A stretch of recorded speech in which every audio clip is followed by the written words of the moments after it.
Kita kepada hikmahnya Ibn Athaillah Sakandari. Qala Imam Ibn Athaillah Sakandari rahimahullah ta'ala. Nafa'ana Allahu bihi wa bi ulumihi wa bi ulumi masyayikhihi wa talamidati fi daraini. Amin.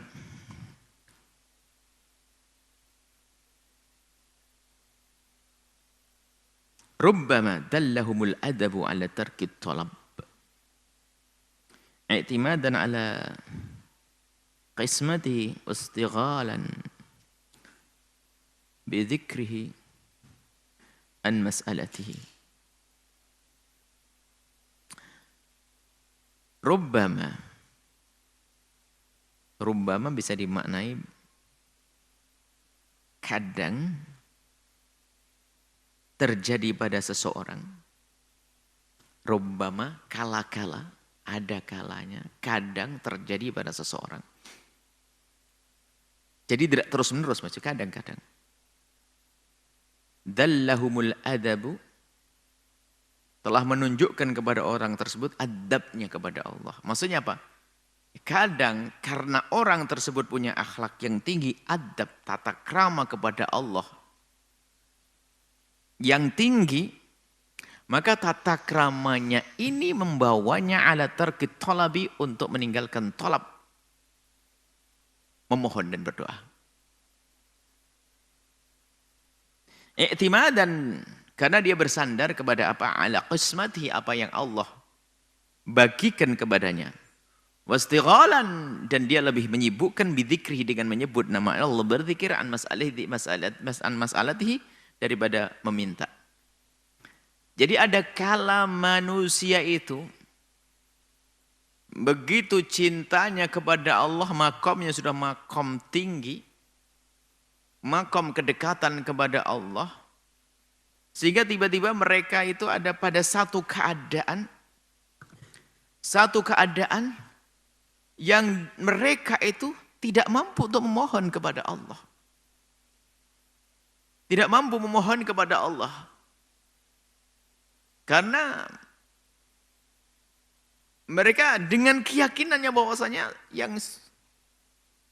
yang diberikan kepada aku dan semua yang terjadi ini adalah sudah merupakan ketentuan Allah. Jadi ada satu orang yang sampai makom seperti itu. Jadi saat suruh minta ini ya bahasanya ya mungkin, aduh, bagaimana aku minta kepada Allah? Allah sudah tahu keadaanku.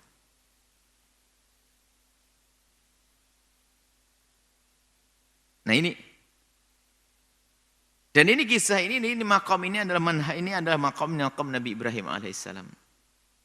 Nabi Ibrahim alaihissalam itu di saat diletakkan dia menjanik atau di pantulan begitu kayak untuk dilempar gitu. Ya kayak. Jadi ada satu alat Nabi Ibrahim diletakkan di situ, kemudian nanti dikasih beban sebelahnya akan terlempar. Lalu Nabi Ibrahim kecebur ke api. Sebab kalau dilemparkan ke api bisa saja Nabi Ibrahim megang tangannya yang melempar ke bawah nanti. Jadi Nabi Ibrahim diletakkan di sebuah tempat. Ya kayak ayunannya anak-anak itu gimana? Ayo, itu. Jadi ditaruh di situ Nabi Ibrahim. Kemudian di sini kasih beban, langsung terlempar begitu. Nah ini, di saat Nabi Ibrahim berada di tempat tersebut, tahu akan dilempar ke api, malah Jibril menawarkan, alaka hajah Ibrahim, perlu bantuan? Kemudian Nabi Ibrahim menjawab.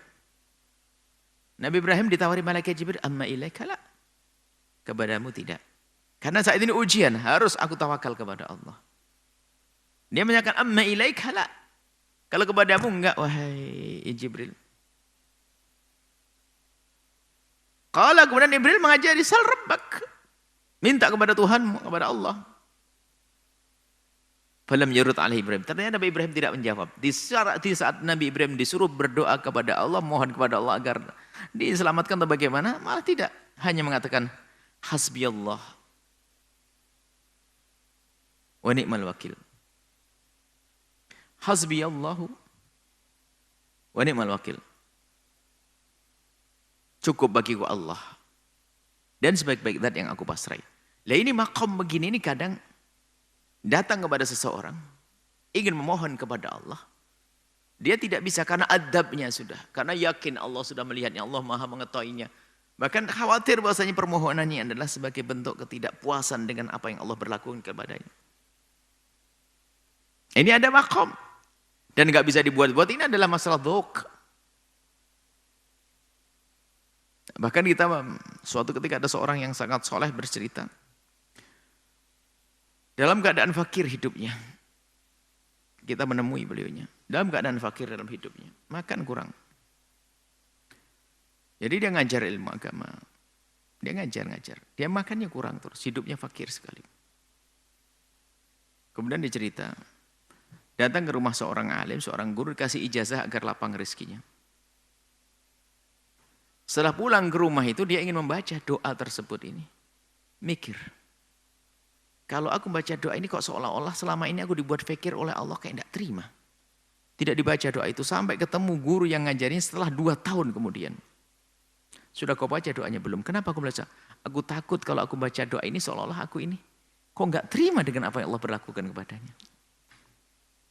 Subhanallah, itu dzuk, itu adalah sudah tiba-tiba saja beliau seperti itu. Lalu diingatkan, bukankah Allah yang menyuruhmu berdoa? Ud'uni astajib lakum. Lalu dinasihati, berdoalah kepada Allah bukan karena kamu tidak terima dengan apa yang Allah berlakukan, akan tapi justru berdoalah untuk menampakkan kalau kamu punya hajat kepada Allah. Maka itu yang dikatakan Imam Ahmad, fadu'ai mubtihali syahidun li biftiqari. Allah sudah tahu, qad kafani ilmu Rabbi, Allah sudah tahu. Qad kafani ilmu Rabbi, Allah sudah tahu. Sebelum kita minta Allah sudah tahu. Lalu kenapa kita minta? Fadu'ai wabtihali, sebenarnya permohonan doaku ini adalah tidak lain adalah syahidun li biftiqari, untuk menjadi bukti bahwasanya aku ini adalah memang orang yang selalu punya hajat kepada Allah dan tidak akan putus hajatku kepada Allah. Nah inilah, jadi makom ini bukan berarti orang itu dibagi dua. Ada model orang yang makomnya makom tafwid, taslim seperti makom Ibrahim, Sayyidina Ibrahim alaihissalam. Bukannya satu lagi adalah makom yang berdoa. Tidak, bukan. Maksudnya setiap orang itu di dalam perjalanannya menuju Allah, dengan ketulusannya, dengan keseriusannya, dengan kekhusuannya, dia pasti akan menemukan keadaan. Sesaat keadaan yang pertama, keadaan tafwid, taslim. Sesaat keadaan maqam iltija, memohon kepada Allah. Ya, ini biasa. Cuman semuanya ini tidak akan keluar daripada wilayah dia punya hajat kepada Allah, wilayah penghambaannya. Nah, dua keadaan ini dalam wilayah yang sama, wilayah penghambaannya. Jangan sampai kita keluar kepada wilayah yang lain. Apa itu? Berdoa adalah sebagai wasilah, bukan tujuan. Seperti yang pernah kita sebutkan, ada orang memohon kepada Allah, menjadikan doa itu wasilah. Sebagai sarana untuk sampai kepada tujuannya, kalau sudah sampai tujuannya ditinggalkan doa tersebut. Tidak.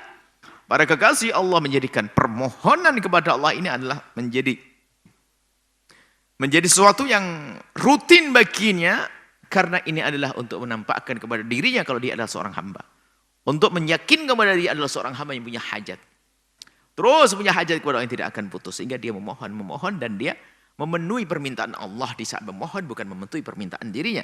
Agar keluar dari yang sudah kita bahas. Banyak orang memohon kepada Allah adalah karena dia ingin memenuhi permintaan hawa nafsunya dan dirinya. Padahal maqam tinggi adalah di saat dia memohon kepada Allah. Karena apa? Memenuhi permintaan Allah yang berfirman, ud'uni astajib lakum. Ya ini. Kalau kita rata-rata kita memohon kepada Allah karena kita ingin memenuhi kebutuhan kita, kepentingan kita. Ini Imam Ibn Atha al-Sakandari mengangkat kita. Sehingga apa? Doa ini sudah menjadikan satu, katakan Nabi, mukhul ibadah. Tujuannya sudah saya berdoa memohon kepada Allah karena ibadah saya.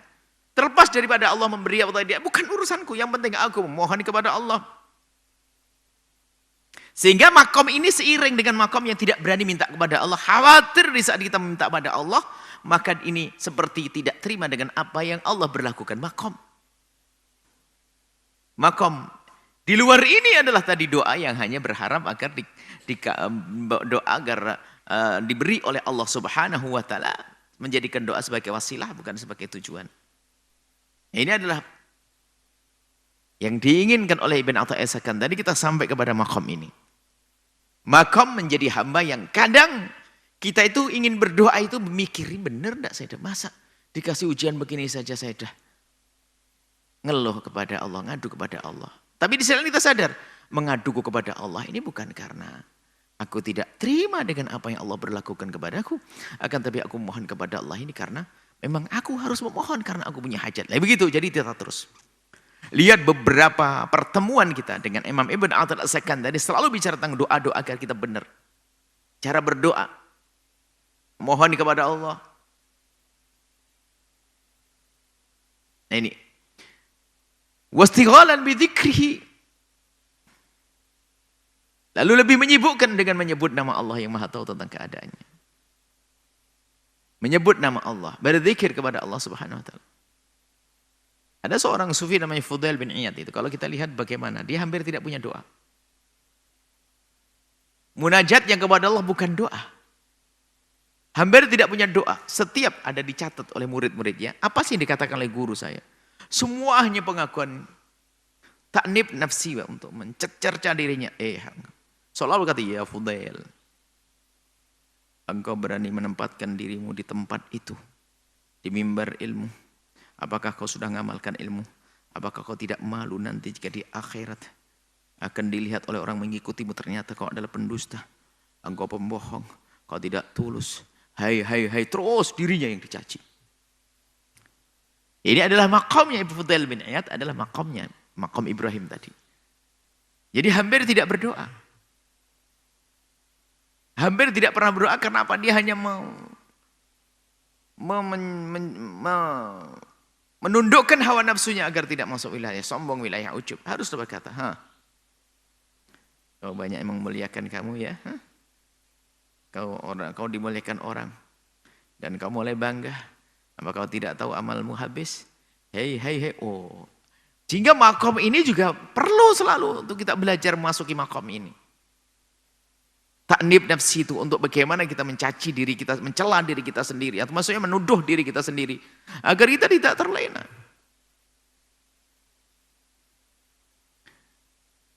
Nah, yang dikatakan oleh Ibn Athaillah Sakandari sekaligus ini juga rem. Jangan sampai kita itu di saat memohon kepada Allah memang betul-betul karena kita tidak terima dengan apa yang Allah berlakukan kepadanya. Jadi ada seorang hamba yang dia tidak berani memohon kepada Allah karena khawatir, takut bahwasanya permohonannya ini adalah keluar dari dirinya karena dia tidak puas dengan apa yang Allah berlakukan kepadanya. Maka bagi kita yang mendengar seperti itu, hendaknya kita, awas. Jika kita memohon kepada Allah, jangan memohon dengan seperti mereka-mereka bisa memohon. Satu, dia memohon kepada Allah menjadikan permohonan sebagai sarana untuk sampai kepada tujuan. Kalau sudah sampai tujuan bisa ditinggalkan doa. Satu. Yang kedua adalah, memohonlah kepada Allah Subhanahu wa ta'ala. Maka memohon kepada Allah, jangan sampai di saat kita memohon kepada Allah ini adalah karena kita tidak puas dengan apa yang Allah berlakukan kepadanya. Sehingga ini dua-duanya itu menjadi rem. Yang satu bahwasanya dia berdoa agar jangan dijadikan doa itu wasilah, maka dia berdoa menjalankan perintah ud'uni astajib lakum. Kemudian saat dia harus ngerem berdoa agar dia sadar bahwasanya aku rem untuk sementara, aku tidak berdoa kepada Allah. Karena ingin menata hatiku. Apa yang kau tata? Agar aku tidak memohon kepada Allah dalam keadaan aku mengeluh dan tidak puas dengan apa yang Allah berlakukan kepadaku. Maka setelah itu lihat hamba ini di saat memohon kepada Allah, benar memohonnya. Dia menganggap permohonan ini adalah ibadah. Dan kemarin Imam Ibn Athaillah Sakandari sudah dikasih mukadimah yang panjang. Lawang permohonanmu itu menyusul kok bagaimana mendahului pemberian Allah yang sudah dicatat dari zaman azali. Ini panjang kisahnya. Jadi intinya sebetulnya Ibn Atha'illah As-Sakandari agar benar-benar menjadikan kita seorang hamba yang sadar dirinya hamba. Sehingga di saat kita memohon kepada Allah ini jangan sampai ada kesan, jangan sampai ada rasa karena kita tidak puas. Yang tidak diberi oleh Allah rezeki lalu ngadu kepada Allah. Dalam rangka apa? Dalam rangka engkau tidak terima dengan apa yang Allah berlakukan dari kefakiran, dengan sakit, dengan ujian. Ini kan kurang ajar kepada Allah. Sementara Allah itu di saat memberikan kepada hamba tersebut ujian itu karena telah menyiapkan pangkat tinggi untuknya. Tak tahu dia protes, nggak dapat pangkat tinggi. Maka agar kita lulus dalam segala ujian, maka Ibn Atha'illah As-Sakandari menata, jangan memohon kepada Allah dalam keadaan dirimu itu tidak puas dengan apa yang Allah berlakukan kepadamu dari kekurangan tersebut. Sehingga memohonmu kepada Allah hendaknya benar-benar kamu menjalankan ibadah. Bukan karena engkau ingin meraih hajatmu tersebut. Di dalam kau memohon kepada Allah hendaknya dalam rangka untuk menampakkan penghambaanmu dalam dirimu agar sadar dirimu adalah seorang hamba. Ya seperti itu. Rubbama dallahumul adab tatakrama, adab kepada Allah. Allah yang sudah tahu qad kafani ilmu rabbi. Sampai menangadakan tangan enggak tega, ya Allah, jangan sampai di permohonanku ini menunjukkan kalau aku enggak terima apa yang berlakukan. Aku diuji Allah begini. Diuji sedikit saja aku sedang Allah kepada Allah. Malu dia. Oh, makom tinggi. Wali kekasih Allah. Rubbama dallahum barangkali. Kadang ada membawa kepada seorang hamba atau kepada mereka para ahli ibadah ini berhenti untuk memohon kepada Allah karena merasa cukup dengan apa yang Allah berlakukan. Ini sudah ketentuan Allah. Sekarang ada orang protes kepada Allah. Bahkan dalam doa pun ada yang kurang ajar. Ya Allah, aku sudah duhaan, sudah doa banyak, masih aja nggak berubah nasibku. Lah ini orang yang kurang ajar banget ini. Jadi benar-benar menjadikan doa perantara. Ya itu yang dikhawatiri Ibn Atha'illah As-Sakandari. Kita menjadi pendoa-pendoa itu seperti itu. Hanya untuk sampai kepada tujuan menjadikan doa sebagai wasilah. Atau doa itu sebagai ajang untuk protes kepada Allah. Protes halus. Kan ada bentuk protes halus yang sering kita ceritakan bahasanya. Kalau doa itu yang baik misalnya, ya Allah, kau berikan padaku kekayaan daripada kaya tapi nggak punya anak, mending punya anak melarat juga nggak apa-apa. Ini kan kurang ajar, marah sebenarnya kepada Allah. Di saat diwujudkan benar Allah juga bingung juga dia. Doanya orang marah nggak bisa. Maka di saat kita berdoa adalah kita berdoa karena kita merasa kita seorang hamba yang punya hajat kepada Allah dengan hajat tidak pernah terputus. Dan jangan sampai di saat kita memohon kepada Allah adalah kita itu protes dengan apa yang Allah berlakukan. Jadi di saat hendak berdoa ditata hatinya. Aku memohon kepada Allah. Tata. Untuk apa? Hei hamba Allah. Hei diriku. Kalau Fudail bin Iyad mengatakan ya Fudail. Kalau kita ya Yahya. Kau akan berdoa. Doamu panjang banget. Apa yang kau inginkan di balik itu? Tata dulu. Jika engkau memohon kepada Allah, memang karena engkau ingin mengasah hatimu agar sadar engkau menjadi seorang hamba, maka berdoalah. Menuruti perintah Allah.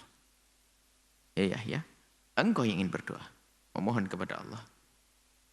Lagi diuji. Jangan memohon kepada Allah dalam rangka tidak puas dengan apa yang Allah berlakukan kepadamu. Nah ini terus diasah hati itu.